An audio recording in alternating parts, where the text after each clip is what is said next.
Hey guys, it's Tag from Data6. Happy Easter. Yep, today's Easter and we're doing our ham on the rotisserie, and we'll see how that tastes a little bit later. I had to make a counterbalance and just using a pair of vice grips. Just a little bit of a weight issue. But we've been working on a little bit on the Airstream, so that's kind of what this video is about, a little bit more about that. And we found some things that, you know, little minor things that we're going to be working on, but let me show you what we've been doing. The first thing was the steps.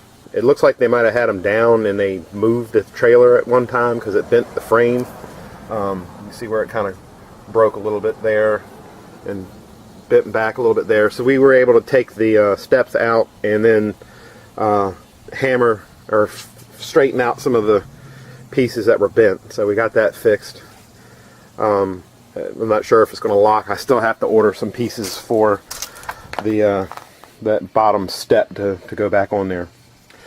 But like I said, we've been looking at some things and we found some stuff that's not really working. We did have the refrigerator working, and as of Friday it kind of stopped. I'm not sure if the gaskets are just not sealing the door. It's thawed out. I've turned it off. You know, over the weekend I've just plugged it back in and turned it on.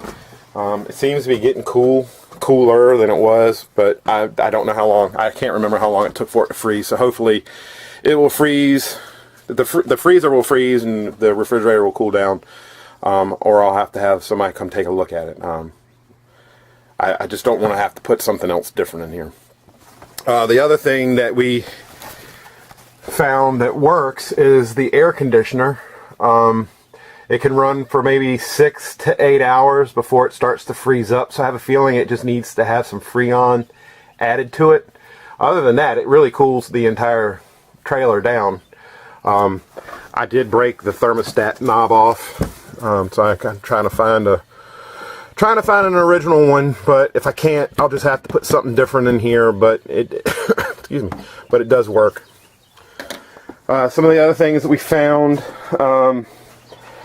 got to redo some of the gas line to the stove and to the heater. They've disconnected that. I'm not really sure why. And there was a water filter had frozen, I guess, and busted, so I just got to get that replaced. We've been having some electrical issues with some of the fluorescent lighting that's for the dome. I'm not able to get that to work. I'm not sure if it's the starter. It's kind of hard to get in there to see, but you know, that's one of the other things that I'm working on. And the big project has been here in the back. It's where we're going to put the bunk beds. I went ahead and we ripped up the wood that was in here where they made that bed, and I've got some work to do. This is the water reel for the water line. The Excellas were made to where you open up the access door and you just pull the hose out and plug, you know, hook it up, and then when you're ready you just kind of pull it and it reels itself back in. The water line is hooked up that way, also the electrical. So somebody has taken all that apart. So I'm trying to get that unit out so I can take the pieces apart, or the reels apart, re-grease them, and hopefully get those working back again. So we're going to end up putting bunk beds back here, sets of 3 on either side. But we found out some of the floor is rotted. You know, most of them rot in the back where the bathroom is, and this doesn't have a rear bathroom. So from what I can tell, it looks like there was just a water leak. Probably from the water line, because now all the plumbing has been replaced with the PEX. And but it did rot over here, so I will be cutting out that section of flooring and putting in new flooring to where we can get the bunk beds put in and go from there. One of the vents, like this one, this vent, they had cut the tops off these vents and pop riveted some plexiglass in there so that they can have skylights, and this one was broken, and that could have been for a while. I don't know how long it was. The guy that we bought it from didn't really know. So right now I've just got a plastic bag on it. I'm going to take those vent covers off and redo them with some different plexiglass or whatever. They just put skylights in here, and all three of them are like that. One of the other things that we found in here is that, and I may have mentioned this on the other video, where they took the gas hot water heater out and they put an electric one in. And while doing that, the gas hot water heaters, the tank sits vertical. The tank sits horizontal, kind of like a tube, and then on these electric ones they sit vertical. So when they put that in, they just cut out the rear ductwork that goes to the back of the trailer, and they just left it there. And I think that may be why they disconnected the furnace, which I'm hoping to get into and figure out and make sure that it works. Eventually I would like to put a gas hot water heater back in this, but for the time being we're just going to use the electric one as it is, and then until we can get a gas one. But other than that, we got some flooring stuff to work on. They had already ripped the carpet up and we didn't do that. I found a hole in the floor. It's underneath that milk crate and right underneath that breaker panel.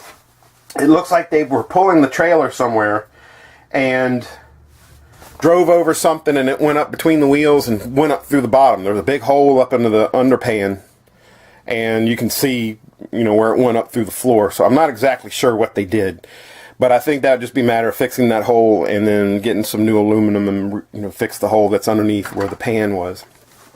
It has the hole in it. But we did figure out some, we had some electrical problems and we were able to fix that. All in all, I think it's still a good buy what we got. It's not perfect. Never wanted anything that was going to be perfect, but it's enough to where we can work on it and learn a little bit, and I can help the kids learn some stuff on how to fix things. And that's really the main thing for this trailer, besides us being able to use it. It's been fun so far. The man who we bought it from said that the awning was rotted, and we were able to open up the awning and it came right out. There's got some holes on it that we can just use some iron-on patches and fix those, so hopefully that won't be too terribly bad. And we've been looking at some other videos on YouTube where they tell you how to fix the vent or the tinting on some of these windows, so that's something else that we're going to work on. There are a few dings and all in it, and I will be fixing or replacing those fuel lines or gas lines. And this one came with that pneumatic brake system where you run the vacuum line to the tow vehicle. That is in here, but I think they have already put on a set of electric brakes. There's some wiring running to the wheels, and I just have to have time to climb up under there and figure out if those are still working or not, and you can just use a regular brake controller in the car, which I'm hoping is the case. But whoever did some work on this, they put new gas lines on underneath, and they screwed right into one of the main drinking water tanks. So I gotta be able to figure out if I can reroute the fuel, the gas lines, and then patch those holes. So that's where we're at. It's Easter. The ham's going. I'm making a little bit of a video. No, it's been a little late. We had some things going on here at the house, and got some things I got to do today. Got to change the oil in one car, put a radiator shroud on my car. I had to replace the radiator like 2 weeks ago, and just had to make it fit, and the shroud doesn't, so I've got to work on that. And plus I'm also trying to cut the grass today. So with that said, we've kind of got a busy day today. Hopefully everybody else is enjoying their Easter. And from Dad of 6, happy Easter. Make sure you like, comment, and subscribe. 73.